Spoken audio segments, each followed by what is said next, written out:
Hi, and welcome to another live chapter reading of The Day the Librarian Saved the Galaxy by Stephenie Wilson Peterson, as presented by Itsy Bitsy Book Bits.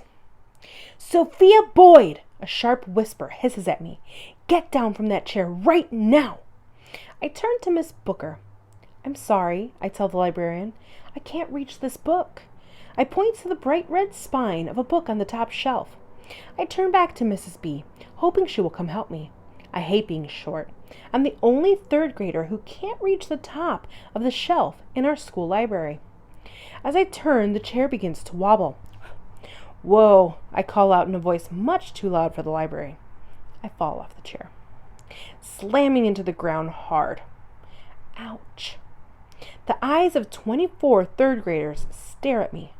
My face turns hot as half of my class begins to giggle. Josh Horton points at me and says, Shorty Sophia fell flat on her butt. I thought you were good at gymnastics. Aren't you supposed to be graceful? Why do you have to be so mean? Shelby snaps at Josh. She's my best friend, one of my only friends at school. She's on my gymnastics team. While she's usually quiet, she stands up for her friends. Because your friend's a loser. That's enough, Mr. Horton, Mrs. Booker tells him as she offers me her hand to stand. I take it and get up, red face. I don't take my eyes off the floor. My frizzy brown hair falls over my face, blocking my eyes from my classmates like drapes block the sun from entering a room. I don't move it away until Miss Booker speaks. Which book did you want, dear? The old woman asks, peeking kindly at me over her glasses. The Case of the Hidden Jewels, I tell her, pointing again at the red cover of my favorite Julie Dunn mystery. Miss Booker is tall, close to 6 feet, and she grabs the book in her brown hand, with ease. It must be nice to be so tall. I take the book, thankful but embarrassed. Next time, please ask for help, Sugar. She smiles her wrinkled smile at me and hobbles over to her desk. Thanks, Mrs. B, I will. I go sit at a table. Mrs. Booker always lets us pick out books before she gives us a lesson. Once a week, we walk down the blue carpeted halls of Orchard Ridge Elementary to the library. After we pick our books, Mrs. Booker teaches us library stuff, like the difference between biographies and autobiographies. Some of the kids think these lessons are boring, but I don't mind them. Mrs. Booker is my favorite grown-up at the school. She's smart, funny, and knows so many cool facts. Her dark skin has lots of wrinkles, but her eyes sparkle like she's young. Janie Smith says that Mrs. Booker is 100 years old, but she's not really that old. At least I don't think so. Mrs. Booker calls us all over for our lesson. She tells us that fiction books are made up, and non-fiction books are true. I know this already, but some kids have to be told the same things over and over again. Like Josh. He needs a lot of reminders. When Mrs. Booker asks for a volunteer to help put all the books away, I hold up my hand because I always want to help her. She calls on me. I pick a stack of books, take in their awesome book smell, and sort through them. I'm walking over to the G's to put Neil Gaiman book away when I hear a strange whirring noise. I glance around the library to see if I can figure out what caused it, but shrug it off when I don't see anything strange.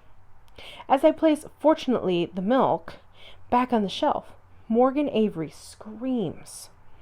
At first, I think Morgan is being a drama queen again, because Morgan freaks out about everything. But then, the other kids scream, like Josh and Shelby. They're not drama queens. Josh is rude and annoying, but not a drama queen, and Shelby is not afraid of anything. I don't understand why they're screaming. A lot of kids run to the back of the library to hide under the tables and behind bookshelves. I'm confused until I see them. There are 4 of them. Tall, pink, monstrous-looking guys with warts all over. You can see. They look pretty scary. They wear purple jumpsuits with writing on the front that looks like Chinese or something. There's a huge hole in the ceiling, and they're standing under it. That hole wasn't there a second ago. I quietly duck behind a shelf. My heart is pounding wildly inside my chest. The aliens walk right up to Mrs. Booker, who is sitting calmly at her desk. The longer they are here, the stinkier the library gets. It smells like a trash can on a hot summer day. These guys seriously need a bath. Yuck. The biggest one opens his mouth, showing lots of pointy little teeth. Agent of the planetary crew, we do not come in peace. I wonder who they're talking to, because the only person on the other side of that desk is Mrs. Booker, and she's surely not some sort of space agent. Miss Booker stands with hands on her hips, glares over her glasses, and says, "Invading a school breaks Section C of Paragraph 3 of the Planetary Code." I don't know if I'm more scared or confused. I inch lower to the ground and close my eyes, wishing that the aliens would be gone when I open them. "We care not about your code. What we need is only found in elementary schools." He pauses, moving closer to Miss Booker. "On hot dog day." "You aren't getting the glorp," Miss Booker says, glaring the aliens over the top of her glasses. Barnacles, I am so confused. What in the world is glorp? "If you won't give us the glorp, we will take the children." Okay, now I'm getting pretty scared. But Mrs. Booker wouldn't let the aliens take us, would she? "Try me," she says, as cool as a cucumber. "Mortimer," the tall one says as he turns toward the short round one, "it's time to begin plan number 23. "Mortimer, don't even try it," Miss Booker says, reaching under her desk. She pulls out a shiny silver gun that looks like it came from a space movie and points it at Mortimer. "In the library?" I feel like I might pass out. My ears ring with the screaming of other kids. Mr. Stubley, a 5th grade teacher whose classroom is by the library, peeks into the room. "What's going on?" And he stops mid-sentence when he sees the chaos in the library. His eyes go wide, and his mouth drops open. "Go back to your classroom, Mr. Stubley," Miss Booker says calmly, her arm still outstretched, pointing the ray gun at the aliens. "I'll take care of this." He doesn't argue with her. He just turns around and goes away without saying one word. Mrs. Booker turns her attention back to the aliens. "Don't make me use this weapon. Just give us the glorp, and there won't be a problem." Hubert says, "Do you think I'm an idiot? I'm not giving Earth's supply of glorp to Warshians." "I know what you want to use it for," Miss Booker replies, her tone becoming angrier with each word. A finger taps my shoulder, and I try not to scream. I turn to see Shelby crouching beside me. I shrug and hold a finger up to my lips. I don't know what's happening, but I do know we are better off if these alien guys don't notice us back here. The shortest alien is getting really angry. He knocks a stack of books off Mrs. Booker's desk and shouts, "Give us the glorp now! We demand it!" "Really, Bob? You're throwing a tantrum like a toddler?" Mrs. Booker shakes her head at him like he's a naughty little boy and not a scary alien. Bob's pink face turns red, and his 6 eyes narrow. The skinny alien, who has long green hair tied up in a ponytail, puts her hand on his shoulder, like she's trying to calm him down. "Now let me tell you how this is going to go down," the librarian explains. "You 4 are going to go back up to your ship, close the hole you put in my school's roof, and leave Earth. If you do not comply, you will be sorry." I give her a scared look and turn my head away, hoping she will keep quiet. "Quiet," I whisper. I guess I hurt her feelings. She frowns and squirms on her belly across the library. Closer to where the rest of the kids have huddled under the table, I feel guilty, but I don't want the aliens to find me. Meanwhile, Josh is still screaming, and at least 4 girls are crying on the other side of the library.